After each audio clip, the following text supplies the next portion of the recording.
స్వచ్ఛమైన నాణ్యమైన గౌదర్పార్ పూజా ఉత్పత్తులు www.gaudarpar.com ద్వారా ఆన్లైన్ లో ఆర్డర్ చేయండి. మీ ఇంటిని దేవాలయంగా మార్చుకోండి.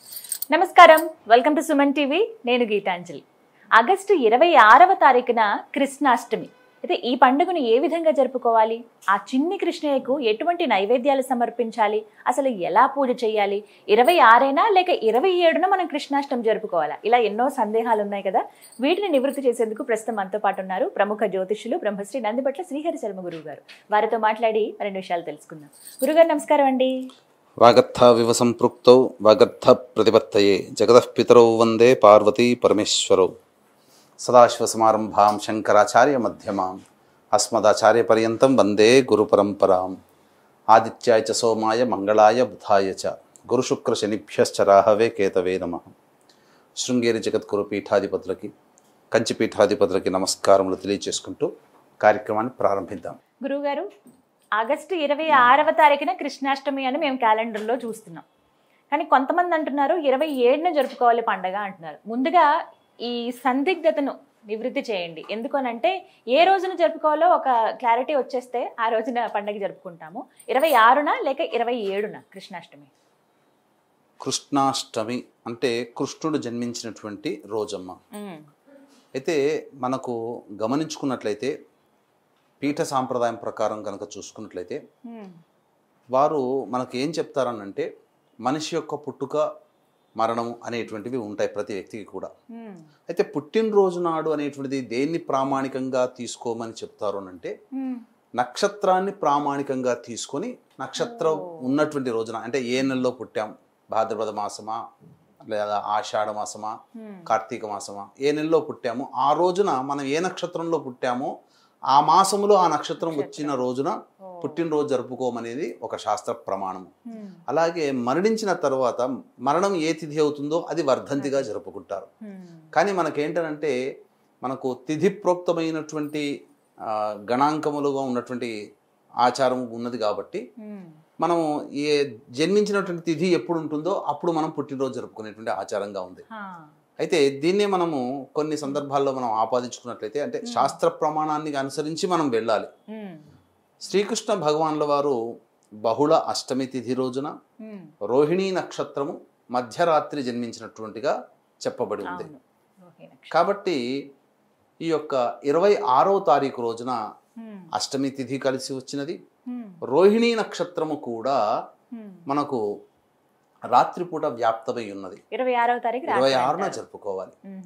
అయితే స్మార్త జన్మాష్టమి, వైష్ణవ జన్మాష్టమి అని రెండుగా విధాలుగా జరుపుకుంటుంటారు. ఉగాది పండుగ రోజు కావచ్చు, అలాగే ఈ యొక్క శ్రీకృష్ణ జన్మాష్టమి పండుగ రోజు కావచ్చు, శ్రీరామనవమి సందర్భంగా కావచ్చు, కొంత ఆచారాన్ని బట్టి తీసుకునేటువంటి ప్రామాణికాలను బట్టి తేడా వస్తుంటుంది. వీక్షించేటువంటి సుమన్ టీవీ ప్రేక్షకులు కూడా ఎప్పుడు మనకి గందరగోళమేనా అని చెప్పి చాలా మంది బాధపడుతుంటుంటారు. కొంతమంది కామెంట్స్ రూపంలో చూస్తుంటాం, మిగతా ఎవరికి లేనటువంటి మన హిందూ ధర్మంలోనే ఎందుకు అని. అంటే మనకు అనేక సిద్ధాంతాలు ఉన్నాయమ్మా.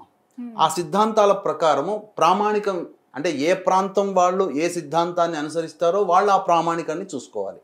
ఇప్పుడు బారహస్పత్యమానం అనేటువంటిది ఉత్తరాది వాళ్ళు చూస్తారు, సౌరమానం అనేటువంటిది తమిళనాడు కేరళ వాళ్ళు చూసుకుంటారు, మహారాష్ట్ర కొన్ని ప్రాంతాలు.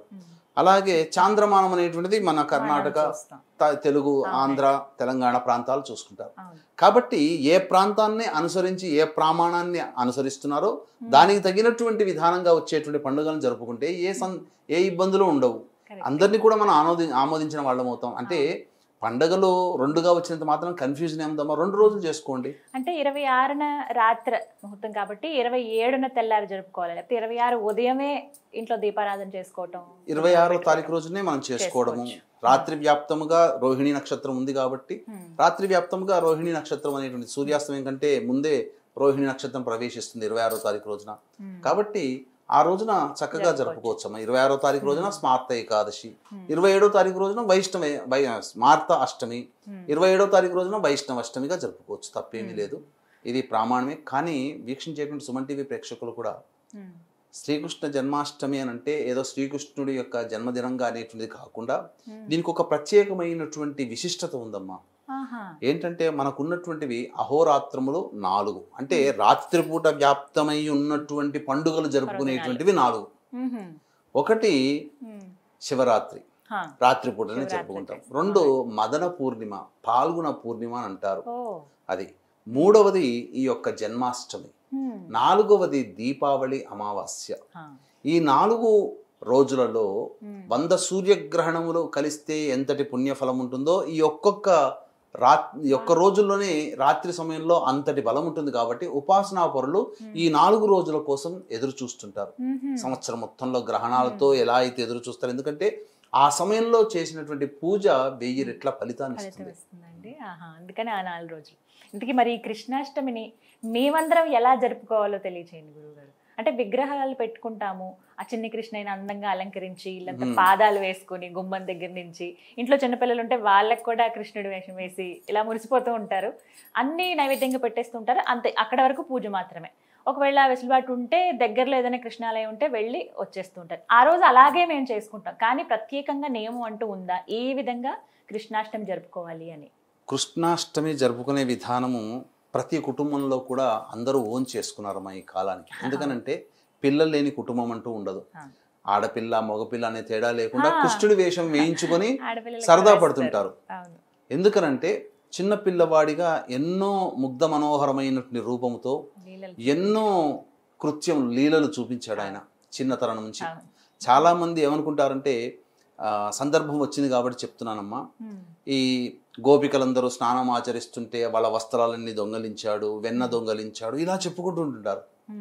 కానీ మనకు అసలు భాగవతం ప్రకారం కనుక చూసుకుంటే గోవర్ధనగిరి పర్వతము ఎత్తడానికంటే ఒక వర్షము అంటే ఒక సంవత్సరం ముందే ఈ యొక్క గోపికా స్త్రీలైనటువంటి వస్త్రాలను ఆహ్వానించాడని మనకు భాగవతం ద్వారా తెలుస్తుంది. అంటే గోవర్ధనగిరి ఏ సంవత్సరంలో ఎత్తాడు? 7వ సంవత్సరంలో.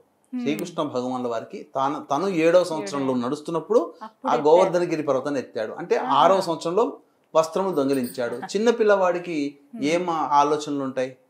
కాబట్టి ఒక దేవతా భావనతో స్వరూపముగా భావిస్తూ మనం దాన్ని ఆ విధంగా అర్థం చేసుకోవాలి తప్ప ఇప్పుడు విపరీత అర్థాలు అనేటువంటివి వస్తున్నాయి. ఈ జనాలు కూడా ఇదే నిజమేమో అని చెప్పి నమ్ముకుంటున్నారు, అంతే తప్ప అందులో లేదు. అయితే ఆ యొక్క కృష్ణాష్టమి రోజున సూర్యోదయం కంటే ముందే లేచి కాలకృత్యాదులన్నీ తీర్చుకొని చక్కగా ఇల్లంతా శుభ్రపరచుకొని ఆ రోజున ఇంట్లో ఆవు నేతితో దీపారాధన చేసి వెన్నతో వచ్చినటువంటి నెయ్యి అయితే ఆవు నెయ్యి అయితే చాలా శ్రేష్టం.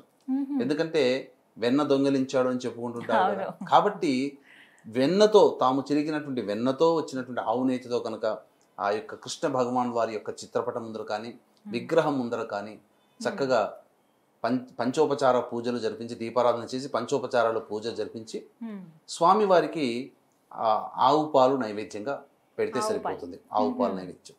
ఇక తర్వాత విష్ణు ఆలయ సంబంధం ఏదైనా కానీ, ఎందుకంటే విష్ణు స్వరూపమే కదమ్మా కృష్ణ భగవాన్ వారు. దగ్గరలో ఏదైనా కృష్ణుని యొక్క దేవాలయాలు ఉంటే గనక దేవాలయానికి చేరుకొని ఆ కృష్ణనామ జపం చేసుకుంటూ ఆ రోజు ఉండొచ్చు అమ్మా. దేవాలయం చేరుకుని స్వామివారిని దర్శనం చేసుకుని స్వామివారికి అర్చనాభిషేకాదులు జరిపించి ఉండవచ్చు. ఇక రావి చెట్టు దగ్గరికి ఖచ్చితంగా వెళ్ళాలమ్మా ఆ రోజున. ఎందుకనంటే అశ్వత్థ వృక్షం అనేటువంటిది నారాయణ స్వరూపం మనకు చెప్పబడి ఉన్నటువంటిది. అలాగే ఈ యొక్క అశ్వత్థ వృక్షము దగ్గర తూర్పు వైపున కూర్చొని విష్ణు అష్టోత్తరం 3 సార్లు పారాయణం చేయాలి.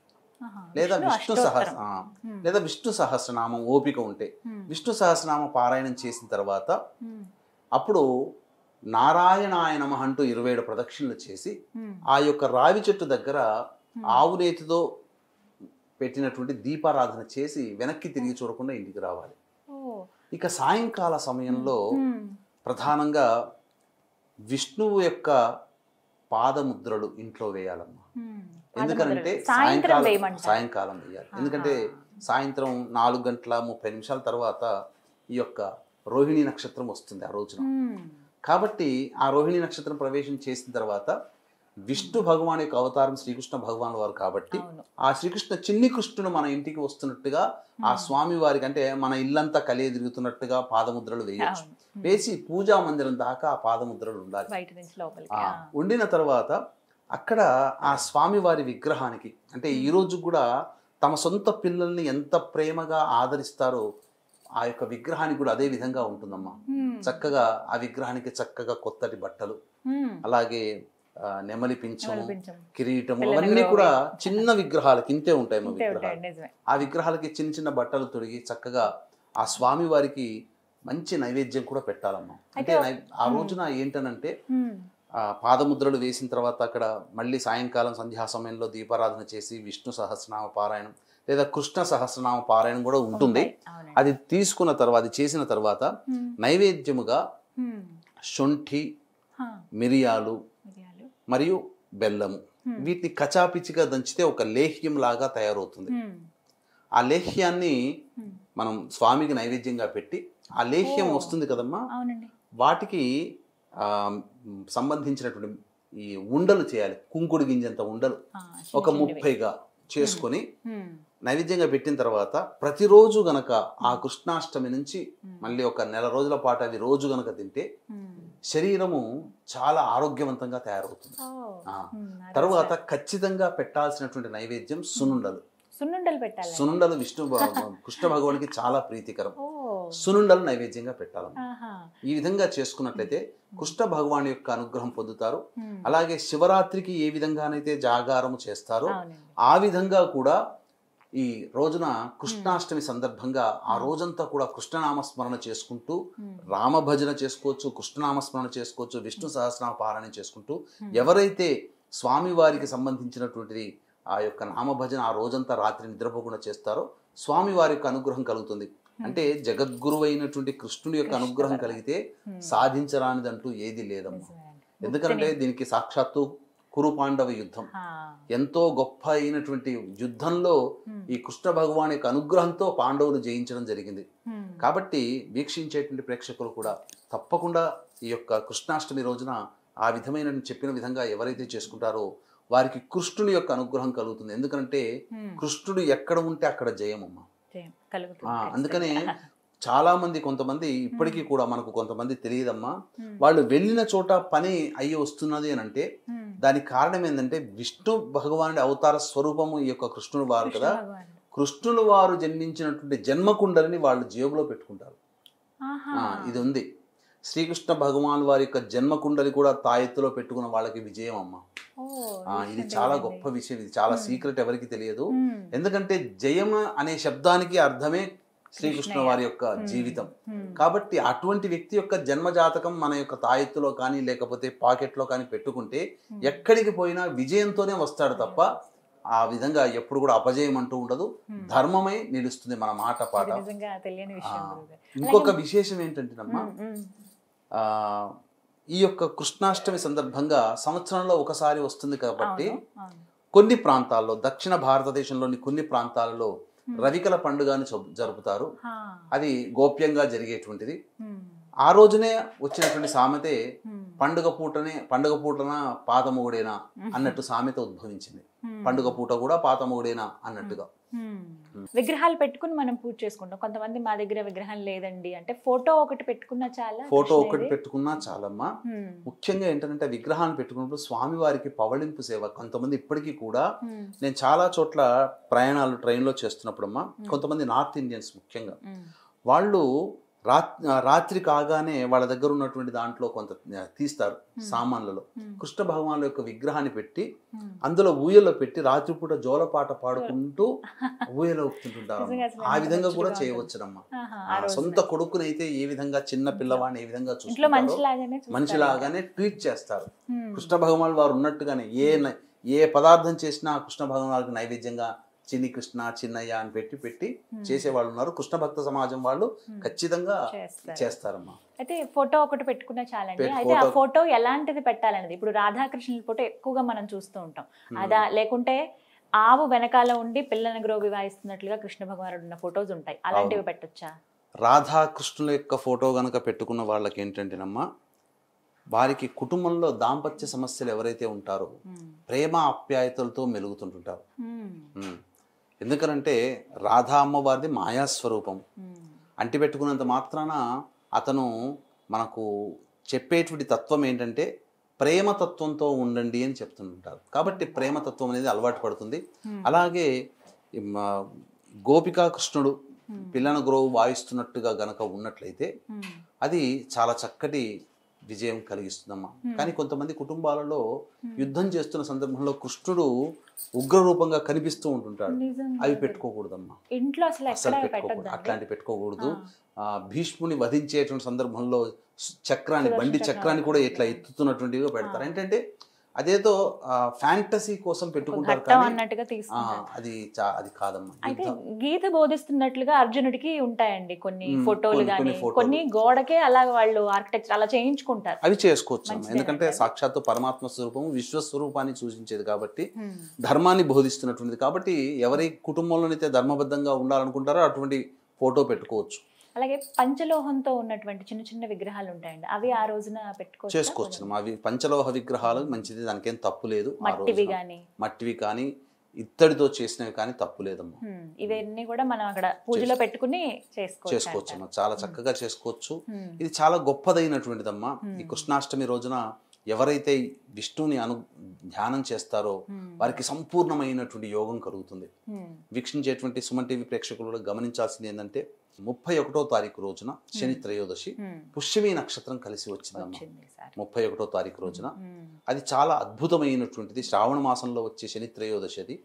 కాబట్టి వృషభ, మిథున, కర్కాటక, సింహతుల, వృశ్చిక, మకర, కుంభమీన రాశిలో జన్మించిన వారికి శనిదోష పరిహారార్థమై శనీశ్వర హోమం, అఘోర పాశుపత మంత్ర హోమంతో పాటు విద్య, వివాహ, ఉద్యోగ, దాంపత్య, అనారోగ్య సమస్యల నివారణకి 18 రకాల హోమాదులు మరియు గత జన్మ కర్మదోష నివారణకి కర్మదోష నివారణ పూజలు అనేటువంటి కేవలం 1500 రూపాయల రుసుముతో చేయించడం జరుగుతుంది. అవకాశం ఉన్న వాళ్ళు కార్యక్రమ తదనంతరం కాంటాక్ట్ చేసి పూర్తి వివరాలు తెలుసుకోవచ్చు.